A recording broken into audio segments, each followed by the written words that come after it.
Guys, welcome to my channel. ಇವತ್ತು ನಾವು egg ರೆಸಿಪಿನ ಮಾಡ್ತಿದ್ದೀವಿ.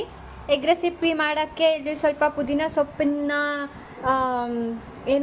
ರುಬ್ಕೊಳ್ಳೋಕ್ಕೆ ಅಂತ ಹಾಕ್ತಾ ಇದ್ದೀನಿ. ಪುದೀನ ಸೊಪ್ಪು ಮತ್ತು ಸ್ವಲ್ಪ ಮೆಣಸಿನ್ಕಾಯಿ ಕಟ್ ಮಾಡಿರೋದು ಮತ್ತು ಸ್ವಲ್ಪ ಈರುಳ್ಳಿನ ರುಬ್ಬಕ್ಕೆ ಅಂತ ಹಾಕ್ತಾ ಇದ್ದೀನಿ. ಇದು ಎಗ್ ಕರಿ. ಶುಂಠಿ ಬೆಳ್ಳುಳ್ಳಿ ಪೇಸ್ಟ್ 1 ಸ್ಪೂನ್ ಅಷ್ಟು ಹಾಕ್ಕೊಂಡಿದ್ದೀನಿ. 3 ಟೊಮೊಟೊನ ಕಟ್ ಮಾಡಿ ಇಟ್ಟಿದ್ದೀನಿ. 2 ಟೇಬಲ್ ಸ್ಪೂನ್ ಎಣ್ಣೆ ಹಾಕ್ಬಿಟ್ಟು ಅದಕ್ಕೆ ಒಂದಿಷ್ಟು ಸಾಸಿವೆ ಕಾಳನ್ನ ಹಾಕಿದ್ದೀನಿ ಅಂತ ಖಾರನ ಹಾಕ್ತಾ ಇದ್ದೀನಿ. ಇದಕ್ಕೆ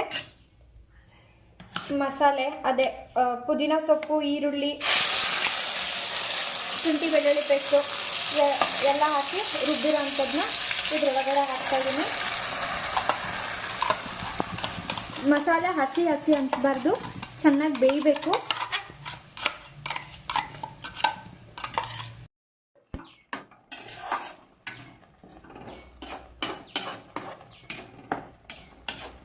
ಟೊಮೊಟೊ ಕೂಡ ನೀಟಾಗಿ ಬೇಯಬೇಕಂತ ಹೇಳ್ಬಿಟ್ಟು ನಾನು ಇದ್ರ ಜೊತೆಗೆ ಟೊಮೊಟೊ ಕೂಡ ಹಾಕಿ ಮಿಕ್ಸ್ ಮಾಡ್ತಾ ಇದ್ದೀನಿ.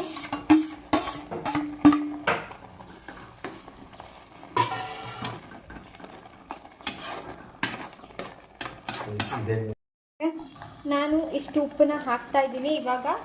ಆಮೇಲೆ ನೀವು ಟೇಸ್ಟ್ ನೋಡಿಬಿಟ್ಟು ಉಪ್ಪನ್ನು ನೀವು ಹಾಕೋಬೋದು. 5 ನಿಮಿಷದಷ್ಟು ಕಾಲ ಪಾತ್ರೆ ಮುಚ್ಚುತ್ತಾ ಇದ್ದೀನಿ. ಓಕೆ ಗೈಸ್, ಇವಾಗ ನಾನು ಸ್ವಲ್ಪ ಅರಿಶಿನ ಪುಡಿ ಹಾಕ್ತಾ ಇದ್ದೀನಿ. ಗರಂ ಮಸಾಲ ಹಾಕ್ತಾ ಇದ್ದೀನಿ. 1 ಟೇಬಲ್ ಸ್ಪೂನ್ ಅಷ್ಟು ಎಲ್ಲ ಹಾಕಿದ್ರೆ ಸಾಕು. ನೀವು ಎಗ್ ಮಸಾಲ ಅಥವಾ ಚಿಕನ್ ಮಸಾಲ ಏನಾದರೂ ಹಾಕ್ಕೋಬೋದು.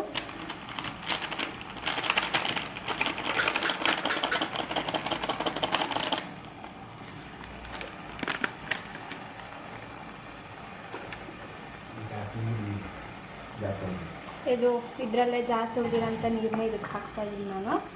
ಮತ್ತು ಖಾರ ಪುಡಿ ನಮ್ಮ ಮನೆಯಲ್ಲಿ ಆಲ್ರೆಡಿ ಧನಿಯಾ ಪುಡಿ ಎಲ್ಲ ಮಿಕ್ಸ್ ಮಾಡ್ಕೊಂಡು ಇಟ್ಕೊಂಡಿರೋದಿತ್ತು. ಸೊ ನಾನು ಅದೇ ಖಾರ ಪುಡಿನ ಹಾಕ್ತಾಯಿದ್ದೀನಿ. ನಿಮ್ಗೆ ಎಷ್ಟು ಖಾರ ಬೇಕೋ ಅದನ್ನು ನೋಡ್ಕೊಂಡು ಹಾಕಿ. ಅಚ್ಚ ಖಾರ ಪುಡಿ ಹಾಕಿದ್ರೂ ಏನು ಪರವಾಗಿಲ್ಲ.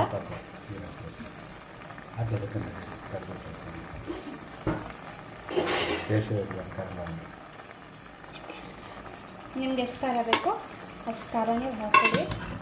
ನನಗೇನೋ ಸಾಕು ಅಂತ ಅನಿಸುತ್ತೆ. ಇವಾಗೆಲ್ಲ ಮಿಕ್ಸ್ ಮಾಡ್ತಿದ್ದೀನಿ. ಟೊಮೊಟೊ ಇನ್ನೂ ಬೇಯಬೇಕು, ಮಸಾಲೆ ಜೊತೆ ಬೇಯಲಿ ಅಂತ ಹೇಳ್ಬಿಟ್ಟು ಮೊಟ್ಟೆನ ಈ ಥರ ಕಟ್ ಮಾಡಿ ಇಟ್ಕೊಂಡಿದ್ದೀನಿ. ಮಸಾಲೆ ಒಳಗಡೆ ಹಾಕೋಕ್ಕೆ ಮೊಟ್ಟೆನ ಹಾಕಿದ್ಮೇಲೆ ನೀವು ಅದನ್ನು ತಿರ್ವಕ್ಕಾಗಲಿ ಏನೂ ಮಾಡೋಕ್ಕೆ ಹೋಗಬಾರ್ದು. ಸೊ ಮುಂಚೆನೇ ಎಲ್ಲ ನೀಟಾಗೆ ಹದ ಮಾಡಿ ಬೇಯಿಸ್ಕೊಂಡು ಇಟ್ಕೊಂಡಿರಿ. ಕೊನೆಗೆ ಲಾಸ್ಟಲ್ಲಿ ಮೊಟ್ಟೆ ಹಾಕಬೇಕು.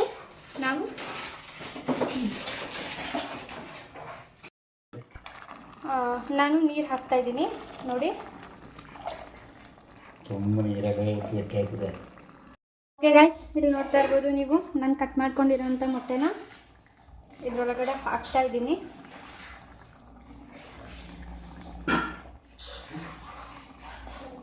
ಹಾಕಿದ್ಮೇಲೆ ಮಿಕ್ಸ್ ಮಾಡಬೇಡಿ.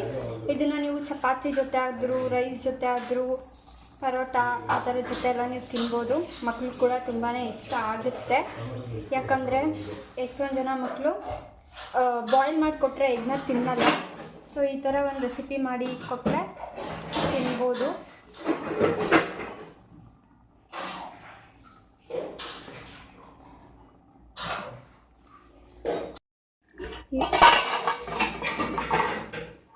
ನೋಡ್ತಾ ಇದ್ದೀರಲ್ಲ ಗೈಸ್, ಎಷ್ಟು ಚೆನ್ನಾಗಿ ರೆಡಿಯಾಗಿದೆ ಅಂತ.